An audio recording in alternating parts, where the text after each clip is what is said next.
क्या आप Amazon FBA के सेलर कंप्लेंट से थक चुके हैं? आपको हर हफ्ते सेलर कंप्लेंट्स आ रही हैं और आपको समझ नहीं आ रहा कि इन कंप्लेंट्स को कैसे हैंडल करें और कैसे कम करें। आपके कस्टमर सेटिस्फाइड नहीं है Amazon पर आपका प्रोडक्ट की, आपको लग रहा है कि शायद इससे इम्पैक्ट हो सकता है। तो मैं आपको आज ऐसे 5 टैक्टिक्स बताऊंगी जिनकी मदद से आप अपने ये जो सेलर कंप्लेंट्स हैं उनको हैंडल कर सकते हैं और आने वाले फ्यूचर में उनको कम कर सकते हैं। आई नो बहुत ही मुश्किल हो जाता है जब आपको दिखता है कि यार कोई कमेंट करके आपके बारे में कंप्लेन कर रहा है कि ये अच्छा नहीं है और ये सेलर फेक है, तो बहुत दर्द होता है। मैं समझ सकती हूँ कितना दर्द होता है। उतना ही जैसे कभी मैं वीडियोस डालती हूँ और कमेंट्स में लिख कर आता है कि ये एकदम ख़राब है, बिल्कुल भी यूज़फुल नहीं है, वीडियो चैनल के बारे में लिखते हैं, पर ये एक लाइफ का पार्ट है। ये चलता रहेगा जब तक आप बिज़नेस करेंगे। कुछ लोग को पसंद आएगा, कुछ लोग को नहीं पसंद आएगा। जिन लोगों को पसंद आता है वो आपकी तारीफ भी करते हैं, पर जिन लोगों को नहीं पसंद आता तो उसके लिए सबसे इंपॉर्टेंट आपको समझना है कि क्यों नहीं पसंद आ रहा। तो इसी बेसिस पर आज मैं आपको 5 टैक्टिक्स बताने वाली हूँ। चलिए बिल्कुल भी देर नहीं करते और देखते हैं कि आप कैसे कर सकते हैं। तो सबसे पहली चीज़, जैसे कि मैंने आपको अभी बोला कि देखिए ये लाइफ का एक पार्ट है। ये होता है हर बिजनेस में, सिर्फ आपका बिजनेस नहीं, चाहे आप ऑनलाइन बिजनेस करें, इवन ऑफलाइन बिजनेस करें, कोई भी बिजनेस करिए, हर किसी के साथ होता है। तो आपको सबसे पहले एक गहरी लंबी सांस लेनी है और ये सोचना है कि ठीक है, हो गया है, अब देखते हैं आगे क्या करना है।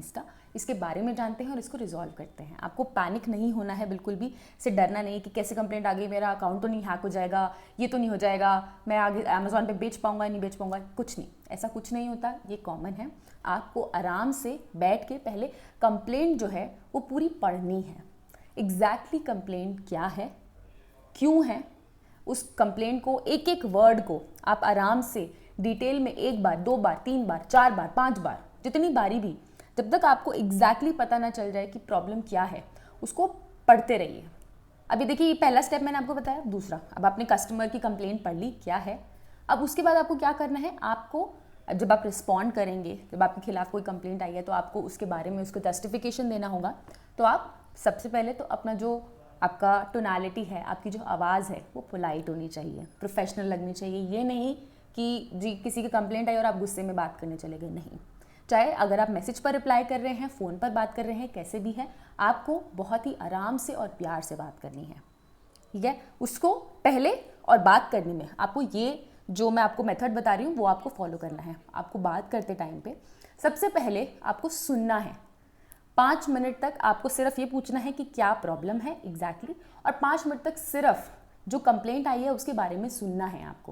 आपको कुछ भी जस्टिफिकेशन नहीं देना। अगर आप पहले में ही जस्टिफिकेशन देने लग जाएंगे तो जो कस्टमर है या जो भी रिप्रेजेंटेटिव है वो आपकी बात ही नहीं सुनेगा। उसको लगेगा कि भाई इसको अपना अपना बोलना है, मेरी तो सुननी नहीं है। लेकिन वहीं अगर आप 5 मिनट सिर्फ कस्टमर की सुन लेंगे या जो भी रिप्रेजेंटेटिव है आप उसकी सुन लेंगे, उसको लगेगा ठीक है, जो उसके मन की भड़ास है, बेसिकली उसके मन की भड़ास है वो निकल जाएगी। उसके बाद वो भी शांत हो जाएगा और आपको तो कूल डाउन रहना ही है। तब आप अपनी तरफ से जो भी आपको रेजोल्यूशन आपको बताना है, जो भी आपके पास तरीका है वो आप उससे बताइए। लेकिन शुरू के 5 मिनट आपको अपने बारे में कुछ नहीं बोलना, अपने प्रोडक्ट के बारे में कुछ नहीं बोलना, अपने प्रोडक्ट को जस्टिफाई नहीं करना और कंप्लेंट के बारे में कुछ नहीं करना। सिर्फ सुनना है आपको कस्टमर की क्या कंप्लेंट है और आप उससे बोलिए कि आप अपनी प्रॉब्लम पूरी डिटेल में मुझे बताइए। सिर्फ अभी नहीं, और भी अगर आपको कभी लगाओ तो पूरी डिटेल में मुझे बताइए, मैं आपकी बात सुन रहा हूँ, ठीक है। तो ये हो गया आपका दूसरा टैक्टिक, और मैं बता रही हूँ ये बहुत ज़्यादा काम करता है, मैंने खुद एक्सपीरियंस किया है ये। अब तीसरी चीज़, आपने सुन लिया सब कुछ, अब आपको अपने कस्टमर को ये आश्वासन देना है कि जी आपकी जो प्रॉब्लम है, चाहे कुछ भी है, जैसी भी कंप्लेंट है, मैं इसको रिजॉल्व करवाऊँगा। कैसे भी आपको उसको टाइमलाइन देनी है।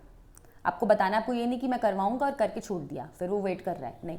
आपको उसको बोलना है कि मैं, चाहे आप कॉल है चाहे ईमेल है, जैसे भी, आपको उसको बोलना है कि मैं अगर 24 घंटे है तो 24 घंटे में मैं आपको इसका सोल्यूशन आपको दूंगा, जो भी चीज़ है। अगर वो मान लीजिए रिप्लेसमेंट है तो रिप्लेसमेंट की तरफ से, अगर आपको रिपेयर है तो रिपेयर, या जो भी कुछ है, रिफंड है, जो भी है, जैसा भी दिक्कत है उसके हिसाब से जो भी उसका सोल्यूशन है वो आप उसे बताइए और उसको टाइमलाइन दीजिए कि जी इतने टाइमलाइन में आपको इसका रेजोल्यूशन मिल जाएगा। मेरी तरफ से ये मेरा ट्रस्ट है, आप मुझ पर भरोसा कर सकते हैं इस चीज़ के लिए। और इसी के साथ साथ आप जो अमेज़ॉन सेलर कम्युनिटी है उस पर भी इस चीज़ को एस्केलेट कीजिए। अगर स्पेशली अगर बहुत ही कोई सीवियर प्रॉब्लम है तो उसको आप एस्केलेट कीजिए उस पर, ताकि जो सेलर कम्युनिटी होती है उनके जो रिप्रेजेंटेटिव्स होते हैं वो जो भी बहुत ही कॉम्प्लिकेटेड प्रॉब्लम्स या बड़ी प्रॉब्लम होती हैं उनको रिजॉल्व करने में आपकी मदद करते हैं। तो अगर कोई छोटी मोटी प्रॉब्लम है तो वो नहीं, अच्छा है कि आप करके रखें, पर अगर बड़ी प्रॉब्लम है तो याद से वो अमेजॉन सेलर कम्युनिटी पे ज़रूर एस्केलेट कीजिए ईमेल के थ्रू, या जो भी अमेजॉन सेलर का जो पोर्टल होता है उसमें आपको रीच आउट करने का जो प्लेटफॉर्म होता है उस पर। अब चौथी चीज़, अब ये चौथी चीज़ जो चौथा और पांचवा मैं टैक्टिक्स बता रही हूँ ये सिर्फ एक कस्टमर कंप्लेंट नहीं ओवरऑल के लिए है कि अब ठीक है एक इंसिडेंट हो गया, आपने रिजॉल्व कर दिया, बात खत्म हो गई, अब आगे।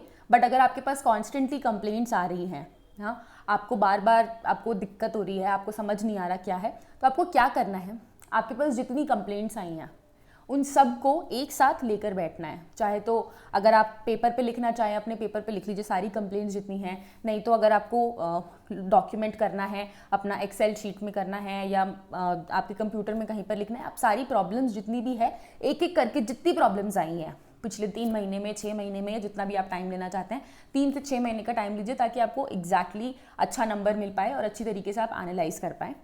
आप ले लिया आपने सारी कंप्लेंट्स, अब उनको हर एक कंप्लेंट को एक एक कैटेगरी में डालिए कि जी क्वालिटी रिलेटेड है, डिलीवरी रिलेटेड है, किस चीज़ से रिलेटेड है, कि जी पैकेजिंग रिलेटेड है।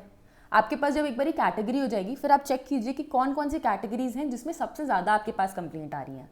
फिर जब आपको पता चलेगा कि भाई मेरे पास पैकेजिंग रिलेटेड कंप्लेंट्स आ रही हैं तो आप देखिए कि तो आप उसको रेस कीजिए ये चीज़ कि भाई मेरे पास पैकेजिंग रिलेटेड कंप्लेंट्स आ रही हैं, फिर आप उसको वैसे रिजॉल्व कराइए। अगर क्वालिटी रिलेटेड है तो आपको अपने प्रोडक्ट पे ध्यान देना है, देखना है कि भाई मेरे प्रोडक्ट में कहाँ पर गलती हो रही है, देखिए कि क्वालिटी में क्या चीज़ सही है, क्या अगर मैं कुछ मटेरियल गलत सही क्या कर रहा है।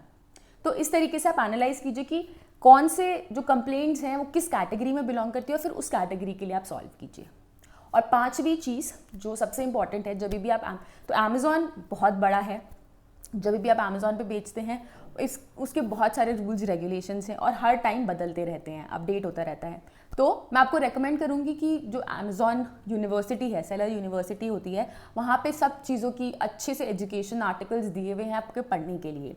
तो आप उनको जब भी आपको टाइम मिले थोड़ा थोड़ा पढ़ते रहिए ताकि आपको समझ में आए कि क्या गाइडलाइंस हैं, क्या चीज़ें नहीं करनी हैं, क्या करनी है, बाकी जो भी चीज़ें हैं। तो आपको धीरे धीरे आपको फिर आपकी जो नॉलेज है आप अपने आप को एजुकेट कीजिए और जानिए और समझिए कि हाँ ये मेरे को ये चीज़ें करनी है, ये चीज़ें नहीं करनी है। और अपने आप को जैसे जैसे आप एजुकेट करेंगे तो बाद में आप जो भी स्टेप्स लेंगे उसमें आपको समझ में आएगा कि यार हाँ ये ठीक है, ये गाइडलाइन का पार्ट है, मुझे ये चीज़ नहीं करनी। तो आपके ऑटोमेटिकली जो आपकी कंप्लेंट्स हैं वो धीरे धीरे कम हो जाएंगी। तो उम्मीद है एंटरप्रेन्योर्स आपको इस वीडियो से मदद मिलेगी ये जानने में कि अमेज़ॉन FBA पे आपकी जो कंप्लेंट्स है वो आप कैसे धीरे धीरे कम कर सकते हैं। अगर आपको ये वीडियो पसंद आया तो किसी एक दोस्त रिश्तेदार जानने पहचानने वाले हैं जिसको भी इस वीडियो से मदद हो उसके साथ ज़रूर शेयर कीजिएगा। अगर आपके कोई भी सवाल है, सजेशन, फीडबैक कुछ भी आप लिख सकते हैं मेरी ईमेल आईडी पर। मेरी ईमेल आईडी है vartika@b4business.info, या आप मेरे कमेंट सेक्शन में भी डाल सकते हैं या आप मेरे सोशल मीडिया हैंडल्स पर भी डाल सकते हैं, मैं ज़रूर रिप्लाई करूंगी। तो मैं मिलूंगी आपसे अगले हफ्ते कुछ और नई जानकारी प्रोडक्ट्स के साथ जो आपको ऑनलाइन बिजनेस में मदद करेंगे। तब तक आप B4 बिजनेस चैनल से जुड़े रहें, B4 बिजनेस चैनल के बाकी वीडियोज़ देखते रहें और अपना बिजनेस ऐसे ही ऑनलाइन ग्रो करते रहें। Let's G4 grow with B4 business. नमस्ते।